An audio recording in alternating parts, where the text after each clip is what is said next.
Now, continuing Game Talks Live here on this wonderful August 27th. And I mentioned the date because August 27th, I believe, is the date that World of Warcraft Classic comes out. Has come out. So I don't know. Shadowlink's also heard nothing. He just heard that fan noise as well, Will.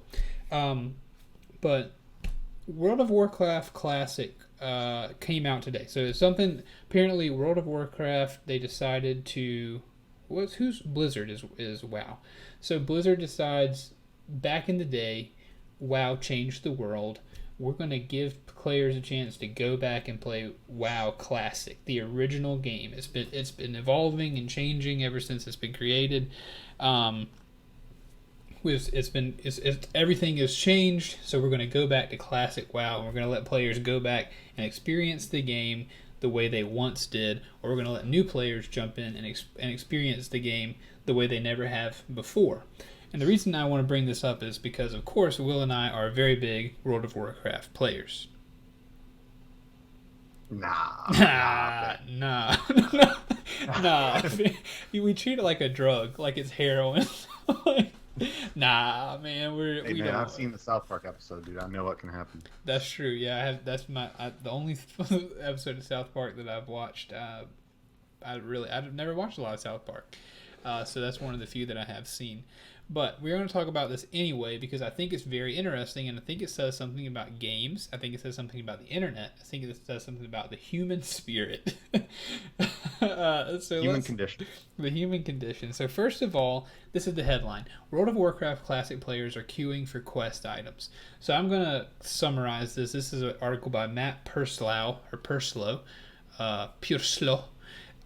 You can go read this if you want, but I'm going to kind of summarize what's going on. So WoW Classic, World of Warcraft, is reverting back to what it was classically. We've explained that.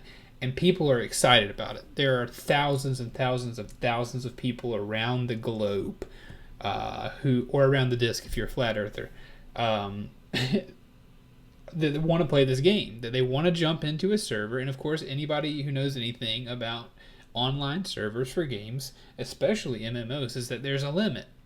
There's a limit to how many people can play most of the time, and as technology grows, that limit grows. But there's always a limit to how many people can jump into this game.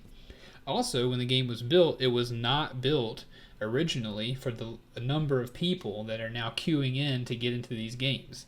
I saw a GIF on Reddit today that looked like a popular streamer. He was like smiling and was thinking about World of Warcraft, and he turns the camera around to the screen and it says, "You are in queue. It'll be 90 minutes until you play. You're behind 7,800 people to get into this server." That's crazy.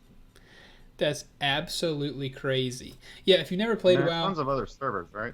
Yeah, there's more than one. There's more than one. Okay. But they're all full up.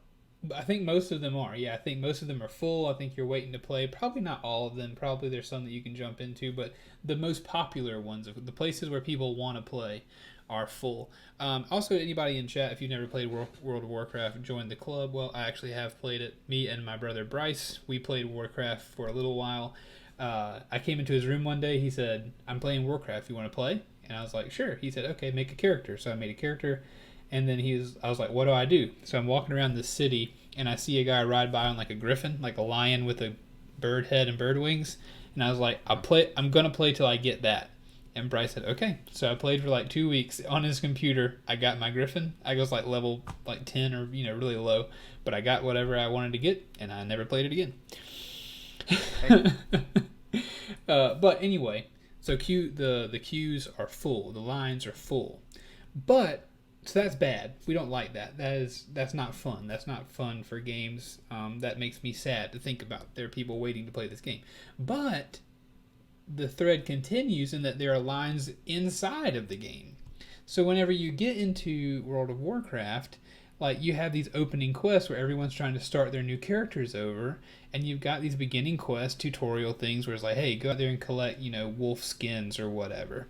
Well, the game's not built for 8,000 people to go get the same wolf skins at the same time. It's made for like people to come in periodically, and like, maybe there's 3 people running out there to where the wolves live, or maybe there's 10 people, or maybe there's just 1 person at some time. But there's like hundreds or thousands of people heading to the same forest for the same wolves. And so instead of, yes, Shadowlink's life goal, get the griffin. That's what whenever I get the griffin in real life, that's when I quit. So there are people going to these same places in the world, and instead of causing anarchy, instead of doing what you would think basement dwelling gamers may do, not that all gamers are basement dwellers, but you have this view of like a toxic gamer, just the South Park episode of people playing Warcraft. You have this view, and so instead of causing chaos and like the one guy, like level 100 guy or whatever, shooting all the wolves before you can get to them, because apparently in Classic Warcraft the only way to get credit for killing something is if you hit it first. So you could have people there just completely screwing people over, but instead the Warcraft community has formed lines. They have formed lines to get, there's no picture on here sadly, but they have formed lines. I want to see this. They have formed lines to get, there might be one here. They form lines to get the supplies. So there's like, so imagine there's a forest full of wolves. Now there's a line of playable player characters lining up outside of the woods, standing in a line to get their wolf.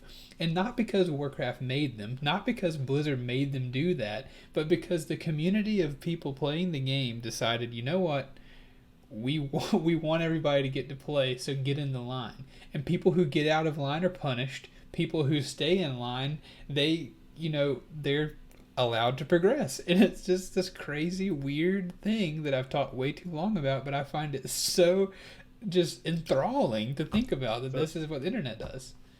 So there's like vigilante justice. If someone tries to pull a fast one on everyone, they put him in place. They put him in his place. I don't know what it looks like. I've never played. But based on the articles and stuff that I've read, this is the only one I've seen. But yeah, it seems like people who cut and stuff like that are, I don't know if you can kill them, but they're treated poorly. Whether it's in chat, it's like, hey, you get out of here, or whatever. Oh, Shadowlinks too. I don't. And we're going to get to that in a second when we just discuss it more, but I'm not really into MMOs either. I like story-driven games too. So what do you think about this? What do you think about the internet, Will? Tell me if this interests you at all, the fact that this is how the internet has decided to handle this. Very much. It's just another one of those little social phenomenons that happens whenever the right elements align on the internet. Because it is not so far-fetched to me to believe that it could go horribly wrong. It is not so far-fetched to me to believe that people would just grief you to where you don't want to play this game that you love because they got there to the wolves first, Mm-hmm. But that's not what's happening. What I would bet on that being the case 99 times out of 100. Yeah. So it's nice that we got this little lightning in a bottle of a scenario. It's just my eyes light up to think about it. Just the idea of just internet people, that one guy who says like, hey, he's typing in the chat in World of Warcraft. Who knows where he lives? Somewhere across the seas from us. And he types, hey guys, what if we just line up? And everybody's like, yeah, let's line up.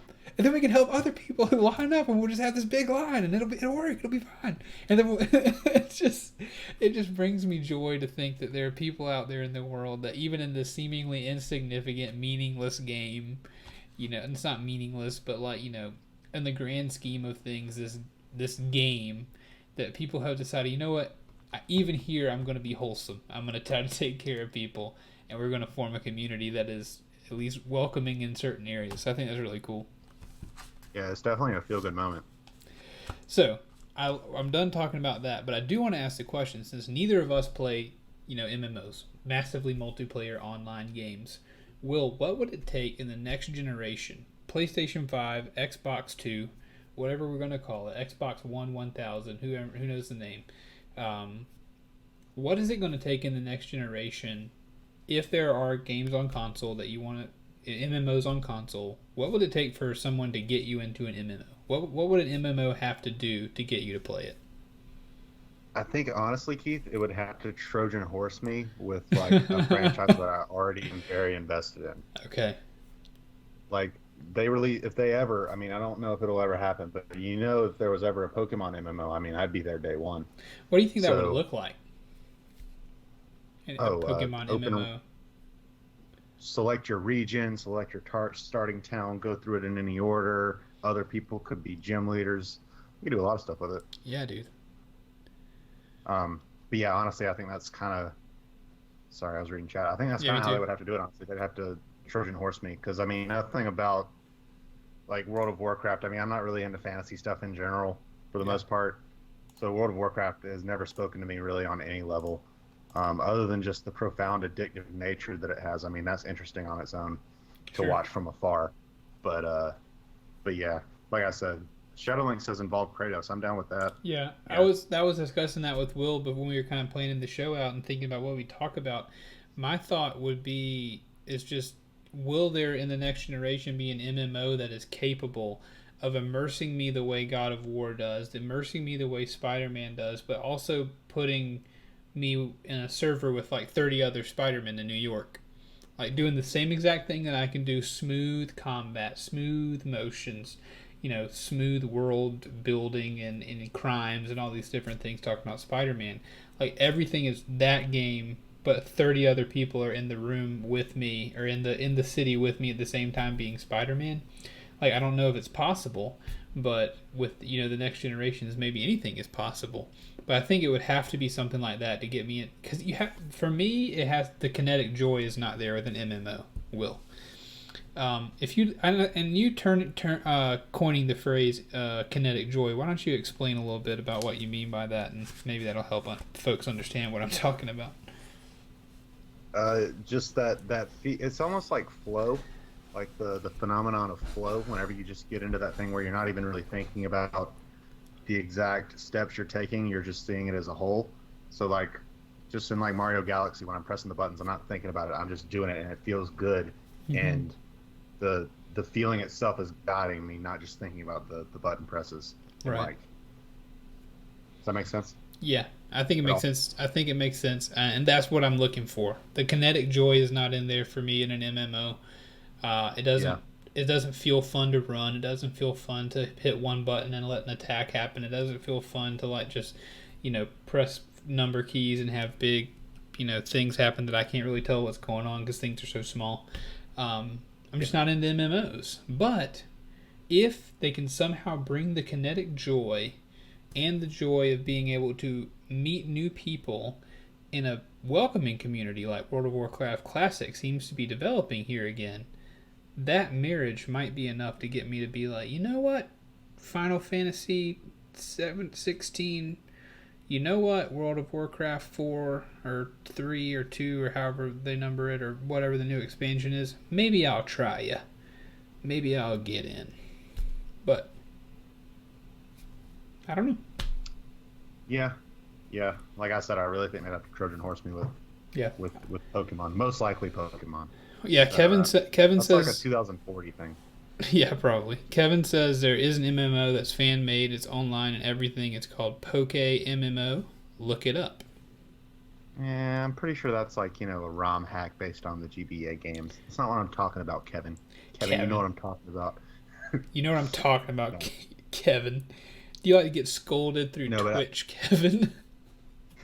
No, but sometimes, like, yeah, we got to take it upon ourselves sometimes, Nintendo Game Freaks never made the MMO, so fans did it themselves. Sometimes we have to do it ourselves.